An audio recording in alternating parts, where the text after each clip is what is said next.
Well, it's happened again. The UK government has banned journalists from entering the country because they committed the thought crime of criticising extremist Islam. That's right, the nation that gave the world the Magna Carta is dead. Pamela Geller and Robert Spencer were set to lay flowers at the scene of Lee Rigby's death. That, of course, was the soldier murdered in Woolwich by Islamic extremists who tried to cut off his head, before they were set to give a speech at an EDL rally. And what precise thought crime did Geller and Spencer commit that got them barred from the UK?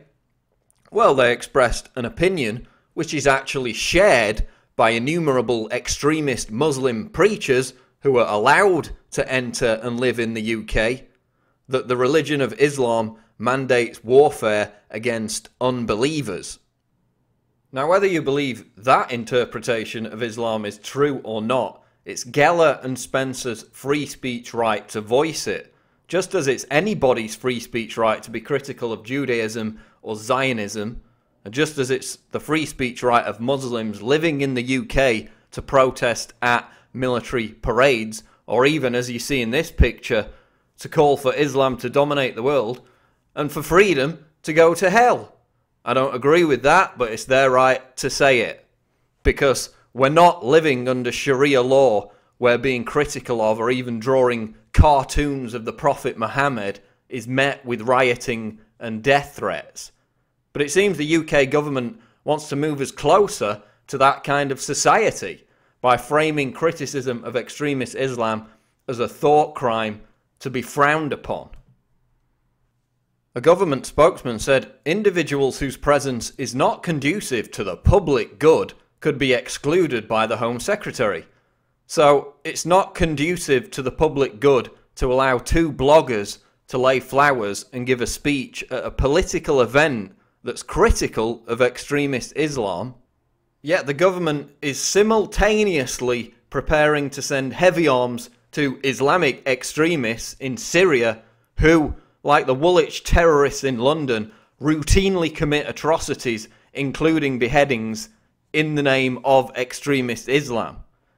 Is it conducive to the public good to use our tax money to arm terrorists? And listen to Home Affairs Committee Chairman Keith Vaz pat himself on the back for helping to crush free speech with this ban. Quote, "I welcome the Home Secretary's ban on Pamela Geller and Robert Spencer from entering the country. This is the right decision. The UK should never become a stage for inflammatory speakers who promote hate." So let's talk about hate, shall we? The UK has been and continues to be home to innumerable Muslim preachers who spout hate on a daily basis, some of them even being on the payroll of MI5, yet they're left alone, while people like Geller and Spencer are treated as thought criminals simply for drawing attention to genuine hate being spewed by Islamic radicals. Take this guy, for example, Anjem Chowdhury. He says that all homosexuals should be stoned to death. He praised the 9/11 terrorists as, quote, magnificent martyrs. This is a guy who scoops up £25,000 in state benefits every year. The government gives him money to preach hate. How about Abu Qatada, the European head of Al-Qaeda, the spiritual leader of the 9/11 hijackers? He's been preaching hate from the UK for over a decade, yet efforts to deport him have consistently been stymied. These people engage in hate, even terrorism, yet are not only left alone, but in some cases even protected by the British establishment. Why is that? As the Times reported, Britain's very own security service, MI5, has helped Qatada, this hate preacher, escape from the clutches of the law.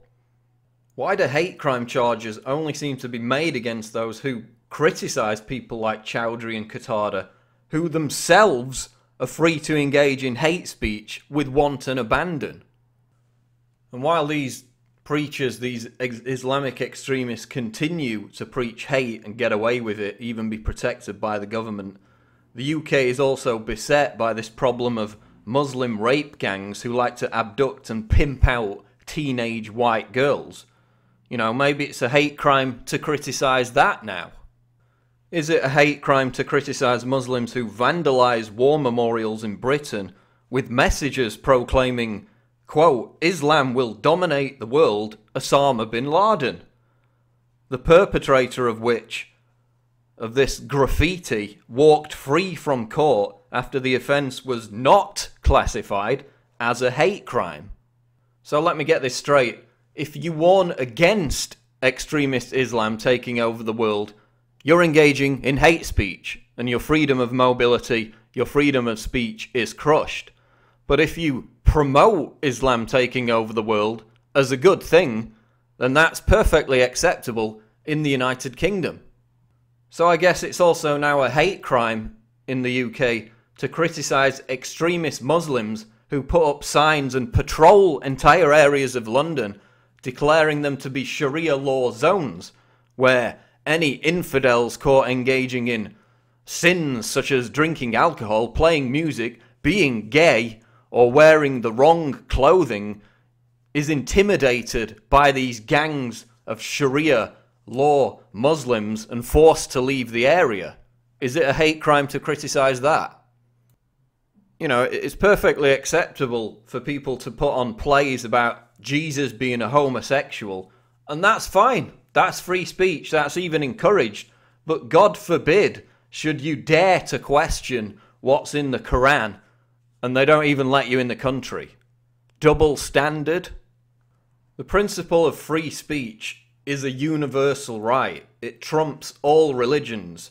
If you don't like that, go and live in Saudi Arabia. Go and live in Somalia or some other extremist hellhole where women are treated as slaves and homosexuals are stoned to death.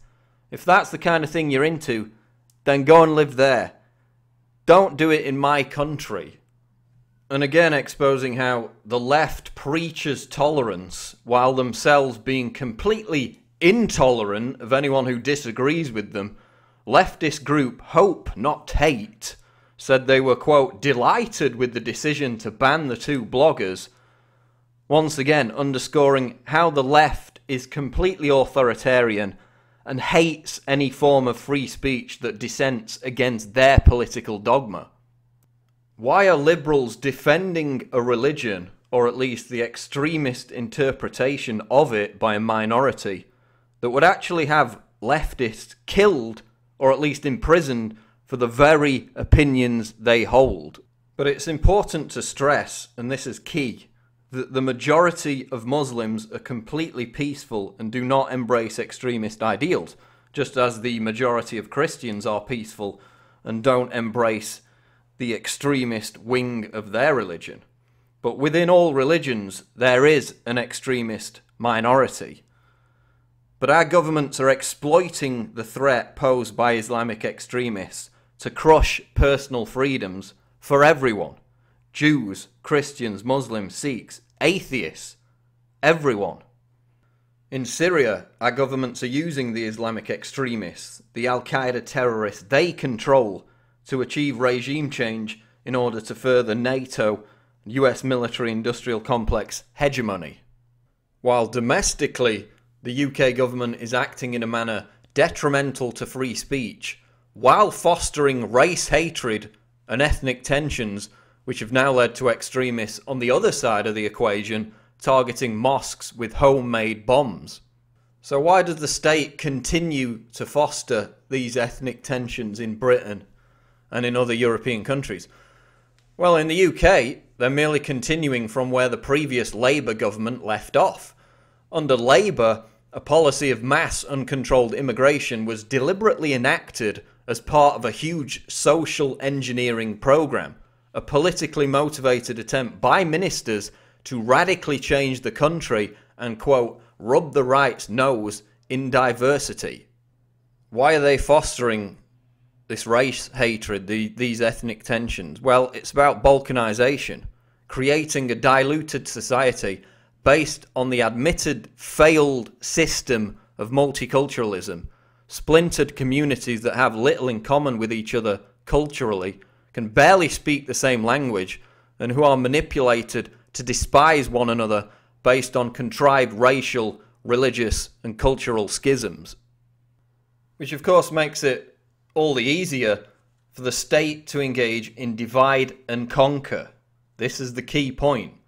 They want to keep us all downtrodden, dependent, at each other's throats in terms of race, creed, ethnicity, culture, bickering with each other instead of realizing our true common enemy, a state that spies on us, uses our tax money to fight bullshit wars which then only create more terrorists, more ethnic tension, while eviscerating our freedoms at home. That's why the UK government continues to encourage Islamic extremism while punishing those who speak out against it. This is Paul Joseph Watson reporting for Infowars.com.